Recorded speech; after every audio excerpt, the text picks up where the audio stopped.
Okay, we're back and we've gotten to the piece de la resistance, the big tabletop.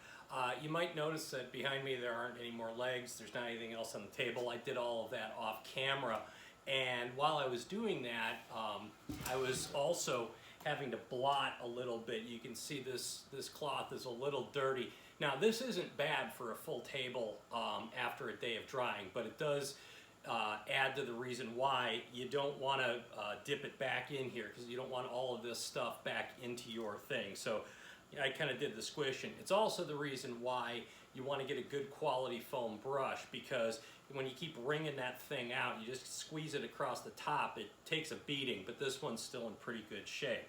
So we've still got our tin full of Armor Seal, we've got our rag, we've got our brush, we got our top piece here.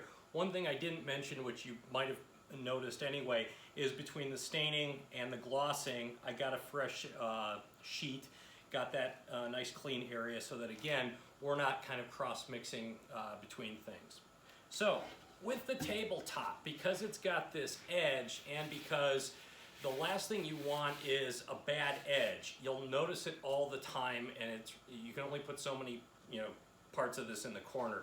I like to start with the edge a little bit, so I'll dip in there, get a little bit, try to go around the edge a little bit, try to keep it from pouring to the inside, but don't worry about getting any underneath it. It's not that big of a deal if you get a little bit underneath it. You don't want to do the whole bottom for two reasons. One is you don't want to wash away those marks that you made when you were putting the legs, you're kind of marking the legs so you knew where to put stuff back. And the other is really, you want to be able to lay this thing flat when it dries. And there are going to be times where you have to do both sides of a piece, and it becomes a little more complicated. It's not something that you can't do. It's not something that you necessarily have to do in 6 total coats, 3 on one side, 3 on the other in different times. But when you can avoid having a pain in the keister, you should always take it. So I'm just kind of doing the edge here. I'm doing the edge to the inside, I'm doing the edge to the outside. I want this edge nice and done. Dab that off just to make sure. A lot of times where you get the schmutz, you get that extra stuff in here, is in these edges, in these little crevices. They don't necessarily wipe clean, or sometimes the drying doesn't dry very well into the crevices. So when you're painting in an edge, or you're painting kind of in a crack, it always helps to kind of have the cloth nearby. So kind of did a yeoman's job here on this top edge, just to make sure before I start digging into the plate. I'm going to lean that over a little bit and just kind of give myself a little cleaning brush. I don't want to have it, don't want to end up in a situation where I got it dripping down below. So, lay this thing flat, and again, I'm going to start touching into the edges here, because you're going to paint to the edge and a little past it when you are doing the gloss across the top of this thing. And at that point, you want to make sure, again, that you've got every crack kind of filled. You want to make sure that you're touching every area. And again, you don't want to put too much of this on. You don't want to create a whole bunch of drips. It's very thin, so it will drip and it will dry hard. And then when you crack off those little drips, it becomes really an ugly situation. So again, using the side of the brush to kind of, the side of the foam brush here to kind of just make sure that I don't have too much on there. So kind of squeeze her out again. All right, now it's time for the main event. You want to go with the grain because the strokes will show if you're going against the grain. Now again, when I'm doing something round, sometimes I'll do a circle around, but then I'll come back and I'll brush through it with these little crevices in here. You want to make sure you get stuff in there. So again, sometimes I'll run around the edge, get in that little crack, a little daubing in there where the concentric circles are, making sure I got something covered in every little bitty nook and cranny. Because again, if you don't, you'll notice. So once I get this on here, I'm going to go through it one more time to be very careful. I'm going a little fast, a little faster than I normally do, and there's two reasons for that. One is because with the flat surface, it's very clearly dry.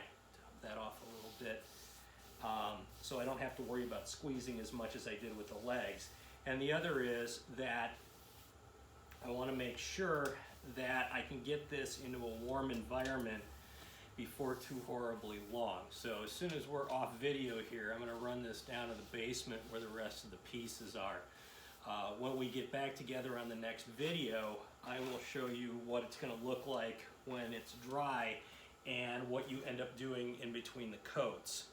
So drive that off, and then again I'm going to run this right in that edge.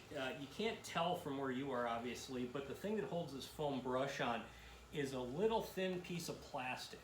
So if you can get that plastic edge into that crack and that crevice, it's just like your old slot cars. You just kind of follow it around, make sure that you're sucking the juice out of those edges there.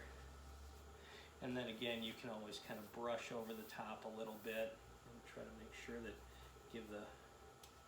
give this thing a little bit of a, I don't want to call it a dry brush because that's something else, but I just want to make sure I'm getting all the excess liquid out of these little circles here, because even if it doesn't dry perfectly, I just want it to be as in good a shape as it can be when I'm going through. One thing I will tell you, if you do not get a dust deputy, it's going to behoove you to sand in one place and then do this in another, because sand, the sawdust will land in this thing. So that's what she looks like right now, kind of nice and shiny. I'm looking in the light to make sure I didn't miss anything as I was kind of going around, and it looks pretty good. With what I've got left in here, I'm noticing a little sludge. So I am not going to pour this back in the jug.